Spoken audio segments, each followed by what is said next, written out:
अच्छा जी,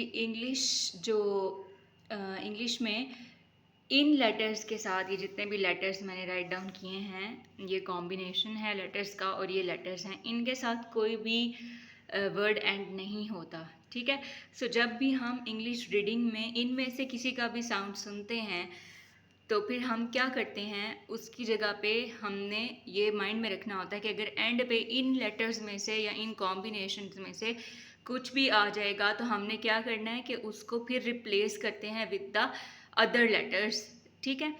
for example अगर आई का साउंड आता है हमें किसी भी वर्ड के एंड पे, तो फिर हम आई जो है वो उसके साथ तो कोई वर्ड एंड नहीं होता, तो हम आई को हमेशा, जब भी आई का साउंड आता है तो आई को हमेशा रिप्लेस करते हैं वाई के साथ। फॉर एग्ज़ाम्पल ट्राई, स्पाई, शाई। ठीक है। अब साउंड तो आई का था लेकिन आई के साथ कोई भी वर्ड जो है वो एंड नहीं होता इंग्लिश में। सो इसलिए जब भी आई का साउंड आएगा किसी भी वर्ड के एंड पे तो हम उसको वाई से रिप्लेस करेंगे। ठीक है। अब जो दूसरा वर्ड है वो है वी। इंग्लिश में कोई भी वर्ड जो होता है वो वी से भी एंड नहीं होता।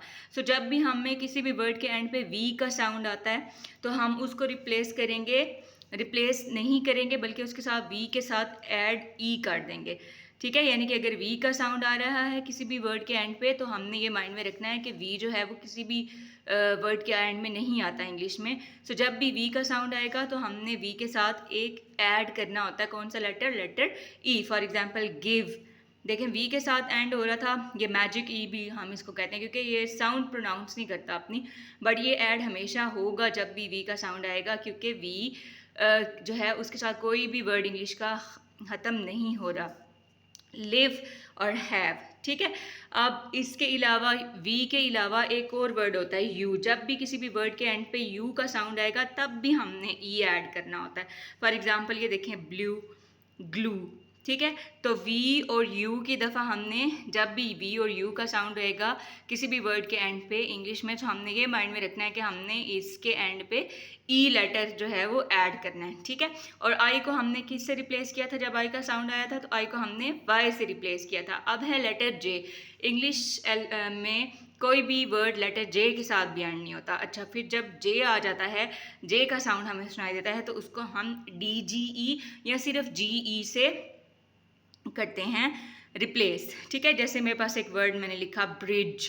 अब साउंड तो जे का आया बट जे के साथ कोई भी वर्ड एंड नहीं होता। So whenever we hear sound of J we will replace it with D G E. Bridge, fridge. ठीक है। अब साउंड जे का है बट हम उसको किससे रिप्लेस करेंगे? डी जी ई से, क्योंकि जे के साथ कोई भी इंग्लिश में वर्ड एंड नहीं होता। अब ये रह गए हैं दो कॉम्बिनेशन। ठीक है। अब ओ ए आई। आपको याद होगा हमने एक कॉन्सेप्ट किया था कि when two vowels go walking first does the talking. So O भी वॉवल है, ए भी वॉवल है। सो फर्स्ट जो वॉवल होगा वो अपना नाम बोलेगा, ओ ए ओ, और ए आई ए। ठीक है। तो जब भी हमें किसी भी वर्ड के एंड पे ओ या ए का साउंड आएगा तो हमने उसको ओ और ए ये वाला नहीं लिखना क्योंकि उसके साथ कोई भी वर्ड एंड नहीं होता। ओ ए का साउंड या ओ का साउंड आएगा तो हम उसको रिप्लेस करेंगे ओ डब्ल्यू के साथ। For example snow, flow. अब साउंड तो ओ का है बट हम उसको माइंड में रखेंगे कि ओ ए के साथ कोई भी या ओ के साथ कोई भी वर्ड रिप्लेस नहीं होता, तो हम कोई भी वर्ड एंड नहीं होता तो हमने उसको ओ डब्ल्यू से रिप्लेस किया। अब ए आई का साउंड हो यानी कि ए का साउंड आ रहा हो अगर, तो फिर हम उसको ए वाई से रिप्लेस करते हैं। For example play, day. ठीक है। सो दीज आर द 1 2 3 4 5 6 ये वाले लेटर्स हैं और दो इसमें से चार तो लेटर हो गए और दो इसमें से कॉम्बिनेशंस हैं जो कि किसी भी इंग्लिश में इनमें से किसी के साथ भी एंड जो होगा वो कोई भी वर्ड नहीं होगा, और उसके रिप्लेस करने में जो वर्ड हैं वो मैंने आपको बता दिए हैं। Thank you. अल्लाह हाफ़िज़।